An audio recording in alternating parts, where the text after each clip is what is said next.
साथियों, आज हम बात करेंगे किसी कंपनी में निवेश करने से पहले क्या देखना चाहिए। आज का विषय सिर्फ पैसे कमाने का नहीं या कैसा या पैसे को समझने का और उसमें भी ज़्यादा खुद को समझने का विषय है। क्योंकि निवेश सिर्फ पैसे लगाने से नहीं, निवेश एक भरोसे से है, एक धैर्य से, एक ऐसी आदत है जो धीरे धीरे आपकी ज़िंदगी भी बदल देती है। लेकिन आज के समय में लोग शेयर बाजार को समझने बिना ही कूद जाते हैं। किसी ने बताया भाई यह शेयर पकड़ लो 10 दिन में उड़ जाएगा और आप पकड़ लेते हो। मगर क्या आपने कभी सोचा है कि जिस कंपनी में आप अपने पसीने की कमाई लगा रहे हैं वो कंपनी अंदर से कैसी है, इसके ऊपर भी ध्यान देना चाहिए। यही हम आज सिखाने के लिए आज हम जानेंगे। लंबी अवधि मतलब लॉन्ग टर्म में निवेश करने से पहले किसी भी कंपनी के अंदर क्या चल रहा है, क्या देखना चाहिए, उस पर आप गौर करो। बात सीधी है, जैसे शादी करने से पहले हम लड़की या लड़के का स्वभाव, परिवार, आमदनी सब कुछ जानना चाहते हैं, वैसे ही किसी कंपनी के साथ निवेश का रिश्ता बनाने से पहले हमें उसकी आंतरिक सच्चाई को जानना बहुत ज़रूरी है।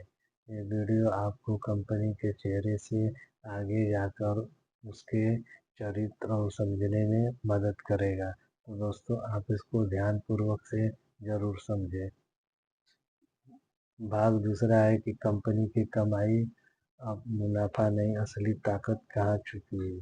अब अब सबसे ज़रूरी सवाल क्या है, ये कंपनी सच में कमा रही है? अगर कमा रही है तो कितना और कैसे कमा रही है, इसको आप अच्छे ढंग से समझना चाहिए। सबसे पहले देखो कि सेल यानी बिक्री, फंडामेंटल रिसर्च करने में ये सब आप लोगों को मदद करेगी। मैं आपको बता रहा हूँ, पहले सेल देखो यानी बिक्री। एक कंपनी हर साल कितना माल बेच रही है, कितना सेवा दे रही है, ये उसका रेवेन्यू होता है। क्या यह पिछले 5 सालों से लगातार बढ़ रहा है? अगर बिक्री नहीं बढ़ रही है तो कंपनी कैसे आगे बढ़ेगी? फिर आता है प्रॉफिट यानी मुनाफा। देखो भाई, अगर जो कंपनी प्रॉफिट नहीं देगी तो समझ लो फिर गड़बड़ है।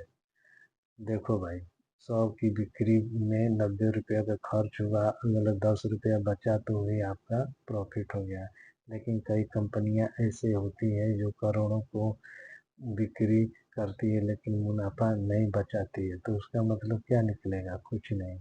ऐसे में सवाल उठता है, क्या खर्च कंट्रोल में है, क्या कंपनी एफिशिएंसी में है, या फिर आता है प्रॉफिट मार्जिन यानी जितना कमाया उसमें से कितना बचा। ये ध्यान रखने वाली बात है। मान लो दो कंपनियां हैं, दोनों कंपनियों में से 100 की बिक्री करती है तो एक ने बचाया 5 रुपया और दूसरे कंपनी ने बचाया 20 रुपया, तो आप किस में निवेश करेंगे? आप थोड़ा दिमाग लगाओ, तो आप किस में निवेश करेंगे?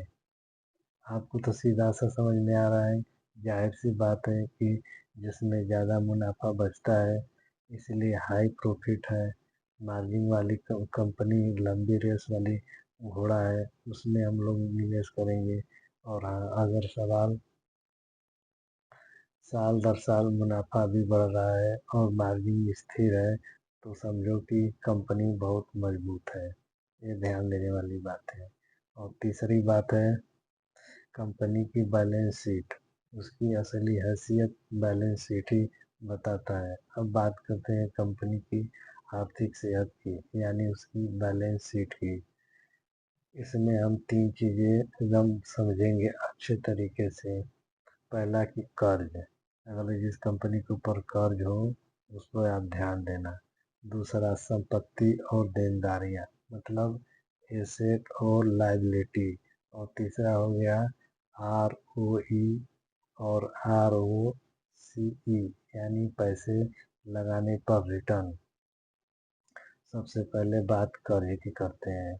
एक साधारण किसान भी समझता है कि ज़्यादा कर्ज लेकर खेती करेंगे और फसल चौपट हो गया तो सब वहाँ से सेवा समाप्त हो जाता है, पूरा नुकसान दिखता है। उसी तरह कंपनी पर ज़्यादा कर्ज है तो खतरा ज़्यादा है। देखो कि कंपनी का डेब्ट टू इक्विटी रेशियो कितना है, और 2 या 0.3 है तो ठीक है, लेकिन सीधा 1 के ऊपर है तो सावधानी बरतो। दूसरी चीज़ है कि कंपनी की संपत्ति ज़्यादा है या देनदारी। अगर कंपनी के पास 100 की संपत्ति है और 80 की देनदारी है तो बहुत कमज़ोर है। लेकिन अगर 100 रुपये की संपत्ति है, 20 रुपये की देनदारी है, समझे ना, तो समझ लीजिए वो कंपनी बहुत मजबूत है। और तीसरी चीज़ जरूर ध्यान रखें कि ROE ROCE ये आपको बताते हैं कि कंपनी के मालिक और कर्ज पर कितना रिटर्न कमा रही है। इसको आप ध्यान देने वाली बात है। ROE मतलब 15% से ऊपर है, ROCE 20% के पास हो तो यह संकेत है कि कंपनी में दम है, ये आगे कुछ करके दिखा सकती है। और चौथा भाग रह गया कि कैश फ्लो, असली दम कहाँ है। अब बात करते हैं कंपनी के कैश फ्लो की। याद रखिए, प्रॉफिट कागज पर होता है लेकिन कैश असली होता है। कई बार कंपनी दिखाती है कि हमने 100 करोड़ का मुनाफा कमाया है, लेकिन बैंक में कुछ नहीं रहता है, बस का पेपर पर रहता है।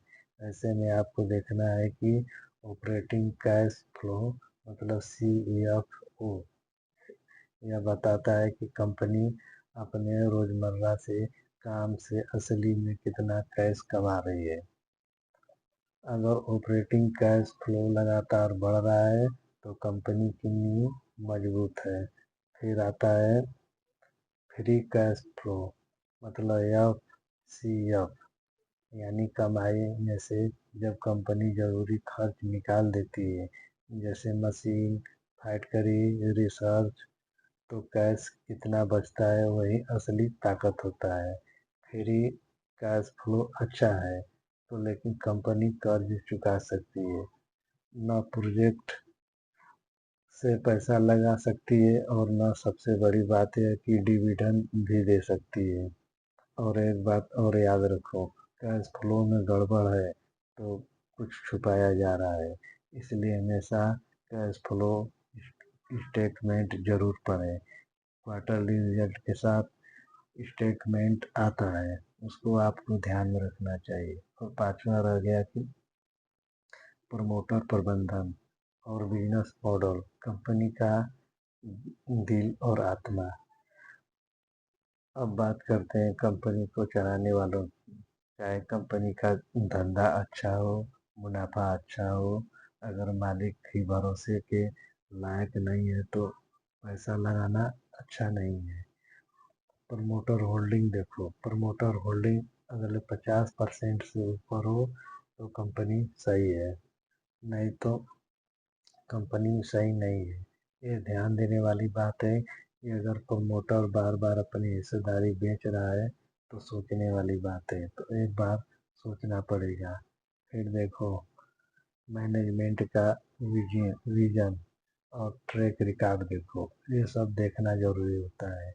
क्या कंपनी में ऐसा लीडर है जो संकट में भी कंपनी को बचा ले, ऐसा ऐसा देखना पड़ता है। क्या CEO ईमानदार है, शेयर होल्डर के लिए सोचता है, ये सब भी बहुत जानकारी रखना जरूरी है। और सबसे ज़रूरी है कि बिजनेस मॉडल आपको समझ में आता है तो पैसा आप लगाओ। जो बिजनेस मॉडल खुद को नहीं समझ में आता है तो कंपनी में पैसा लगाना बेकार है, मत लगाओ पैसा जब तक आपको समझ में नहीं आता है। और देखो कंपनी के पास मोट है या नहीं है, मतलब आगे के बारे में, यानी ऐसी कोई खास बात जो कि कोई कॉपी न कर पाए, जैसे ब्रांड, तकनीकी, ग्राहक की वफादारी, अतः और अंत में भविष्य में ग्रोथ की संभावना है कि नहीं, क्या कंपनी नए बाजार में आ रही है कि नहीं, क्या आरडी में पैसे लगा रही है कि नहीं, क्या कोई नया प्रोडक्ट या सेवा ला रही है कि नहीं, ये सब देखना है। अगर ये सब हाँ है तो यह कंपनी लंबे रेस की घोड़ा बन सकती है, अन्यथा नहीं बन सकती है। इस पे आप लोगों को गौर करने की जरूरत है। अंतिम भाग में सारांश और भावनात्मक से अपील करता हूँ। तो दोस्तों, किसी भी शेयर को पकड़ने से पहले ये 5 बातें एकदम गहराई से भावनाओं से अपने मन में उतार लो। कंपनी कितना कमा रही है, इस पर आप ध्यान दो। और दूसरा रह गया कि कितना मुनाफा बचा रही है। कमाने के बाद मुनाफा देखना चाहिए।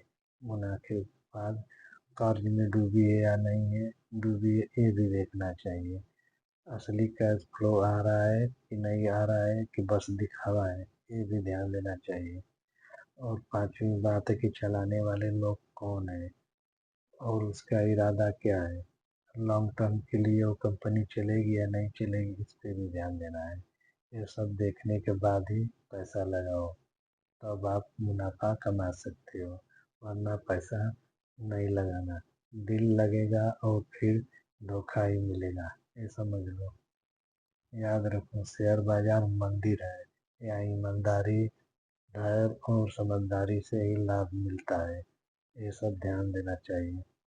इसलिए पैसा लगाओ तो सोच समझ कर, रिसर्च करके, और किसी भी के कहने पर पैसा कभी मत लगाना। खुद अपने से रिसर्च करके लगाना, जो सब बातें बताई गई है। अगर आज की बात दिल से लगी हो तो इस वीडियो को लाइक, शेयर, सब्सक्राइब करो। और दोस्तों, बेल आइकन का बटन मत दबाना भूलना, क्योंकि कोई भी वीडियो बनाऊंगा तो सबसे पहले आप तक पहुंचे। नमस्कार।